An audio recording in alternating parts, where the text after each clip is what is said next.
इस निर्णय के आत्मा को बिना समझे, अक्षर को बिना समझे, इसके व्यापक उद्देश्य को बिना समझे, तुरंत भगदड़ में, जल्दबाजी में कुछ ही महीनों उसके बाद मोदी सरकार ने ये कानून लाए जिसका नाम मैंने पहले लिया। देश के अगले मुख्य चुनाव आयुक्त ज्ञानेश कुमार होंगे। प्रधानमंत्री नरेंद्र मोदी की अध्यक्षता वाली चयन समिति की बैठक में सोमवार को उनके नाम पर मुहर लगी, जिसके बाद राष्ट्रपति से मंजूरी मिलने के बाद कानून मंत्रालय ने उनके नाम का ऐलान कर दिया। लेकिन ज्ञानेश कुमार को अगला मुख्य चुनाव आयुक्त बनाए जाने की प्रक्रिया को लेकर कांग्रेस ने सवाल उठाए हैं। ऐसे में ये जानना जरूरी है कि आखिर कांग्रेस चुनाव आयुक्त की नियुक्ति पर सवाल क्यों उठा रही है। कांग्रेस को प्रक्रिया से क्या आपत्ति है। मुख्य चुनाव आयुक्त के पद से 18 फरवरी को राजीव कुमार रिटायर हो रहे हैं। ऐसे में नए सीईसी के चयन को लेकर सोमवार को 3 सदस्यीय पैनल की बैठक हुई। इसमें पीएम मोदी के अलावा केंद्रीय गृह मंत्री अमित शाह और लोकसभा में विपक्ष के नेता राहुल गांधी भी शामिल थे।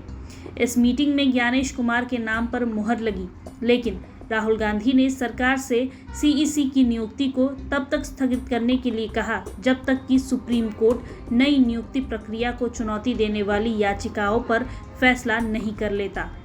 अब आइए जानते हैं कि आखिर सुप्रीम कोर्ट में क्या मामला लंबित है।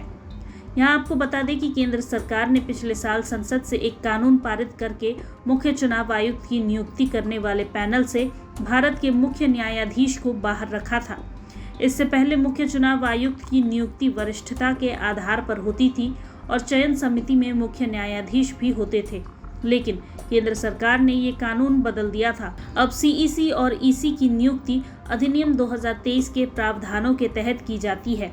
सीईसी की नियुक्ति प्रक्रिया से मुख्य न्यायाधीश को बाहर रखने को लेकर ही विपक्ष हमलावर है। इस निर्णय के आत्मा को बिना समझे, अक्षर को बिना समझे, इसके व्यापक उद्देश्य को बिना समझे, तुरंत भगदड़ में, जल्दबाजी में कुछ ही महीनों उसके बाद मोदी सरकार ने ये कानून लाए जिसका नाम मैंने पहले लिया।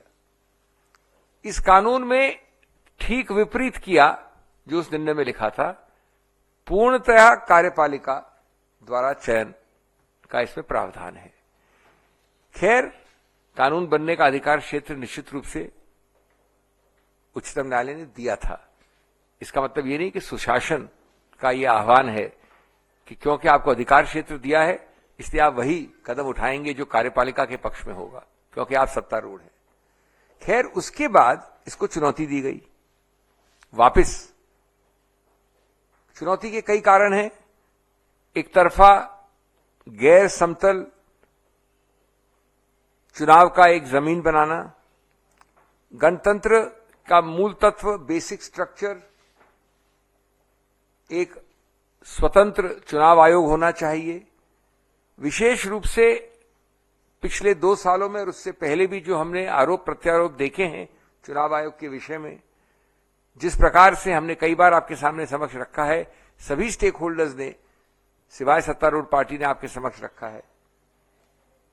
कितने 40 लाख लोग बढ़ गए किसी चुनाव में, 3 महीने में, 4 महीने में, क्या क्या हुआ। इस सबको ध्यान रखते हुए इस संदर्भ में यह आवश्यक था कि हमको उच्चतम न्यायालय की स्पिरिट को समझना चाहिए था। इसको जब चुनौती दिया गया है तो लगभग 3 या 4 ऑर्डर्स पास हुए हैं उच्चतम न्यायालय के द्वारा अभी हाल में। उसके मैं आपको डिटेल नहीं देना चाहता। 7 जनवरी को हुआ, 3 फरवरी को हुआ, 12 फरवरी को हुआ। इतनी जल्दी उच्चतम न्यायालय, जिसका मुझे कुछ अनुभव है, ऑर्डर नहीं देती है। 3 ऑर्डर 1-1.5 महीने में।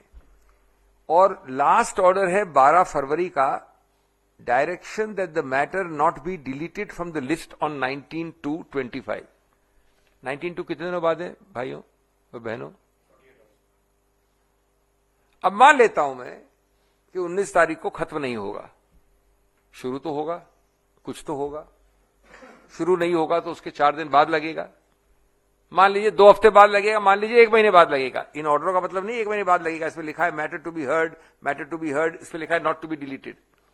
लेकिन ये मान भी लीजिए कि 2, 3, 4 हफ्ते बाद लगेगा। गुड गवर्नेंस का अभिप्राय क्या है? वो है समझना एक संदर्भ को, और सिर्फ इसलिए कि आपके पास बहुमत है और आप सत्तारूढ़ हैं, वो नहीं करना जो मनमानी है।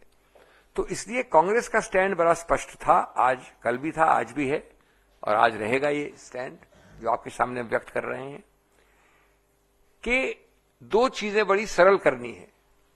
आपको ईगो में फंक्शन नहीं करना है, आपको सिर्फ सरल चीज ये करनी है कि इस मीटिंग को जो आज शाम को 5:30 लगभग हुई, उसको स्थगित करें।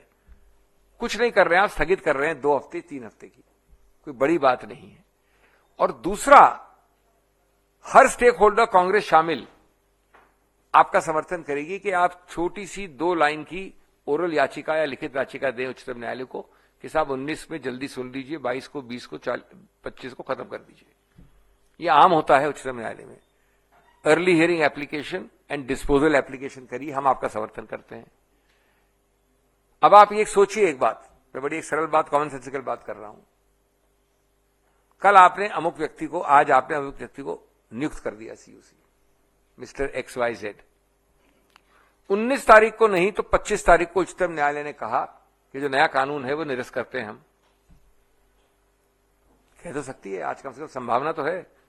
ये तो नहीं कि एक तरफा आप सोचेंगे कि नहीं कर सकती उच्चतम न्यायालय। एक पक्ष हार सकता है, एक पक्ष जीत सकता है। प्रभातखबर.com, विश्वास वही, रफ्तार नहीं।